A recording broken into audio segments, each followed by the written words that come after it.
Doctor గారు, అసలు brain tumour అంటే ఏమిటి? ఇది ఏ వయసులో వస్తుంది? ఎవరెవరికి రావచ్చు? సో బ్రెయిన్ ట్యూమర్స్ అంటే ఏంటంటే మెదడులో కంతులు. ఈ మెదడులో కంతులు మెదడులో రెండు భాగాలు ఉంటాయండి. ఒకటి పెద్ద మెదడు, రెండోది చిన్న మెదడు అని. ఈ మెదడులో ఈ రెండు భాగాల్లో కూడా రావచ్చు. అలాగే ఈ వయసు వాళ్ళకి రావాలి, ఈ వయసు వాళ్ళకి రాకూడదు అనేం లేదు. చిన్నప్పుడు అంటే 1వ సంవత్సరం పిల్లలప్పటి నుంచి కూడా 90 ఏళ్ల వయసు వాళ్ళకి వరకు కూడా బ్రెయిన్లో ట్యూమర్స్ అనేవి డెవలప్ అవుతూ ఉంటాయి. దీనిలో రెండు రకాలు ఉంటాయండి. ఒకటి బెనైన్ ట్యూమర్. బెనైన్ అంటే చాలా స్లోగా అది పెరుగుతుంది.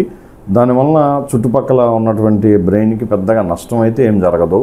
ఎప్పటికో కొన్ని సంవత్సరాలకి అది బయటపడి తద్వారా వెంటనే మనం ట్రీట్మెంట్ ఇస్తే కాంప్లికేషన్స్ లేకోకుండానో లేకపోతే మినిమల్ కాంప్లికేషన్స్ తోటో బయటకు వస్తాం. అలా కాకుండా రెండో రకం మ్యాలిగ్నెంట్ వెరైటీ ఉంటుంది. అంటే చాలా ఉధృతంగా ఇది కొన్ని నెలల్లోనే బ్రెయిన్ మొత్తం స్ప్రెడ్ అయిపోయి పేషెంట్ని ప్రమాదకరమైనటువంటి సిచ్యువేషన్కి తీసుకెళ్ళడం జరుగుతుంది.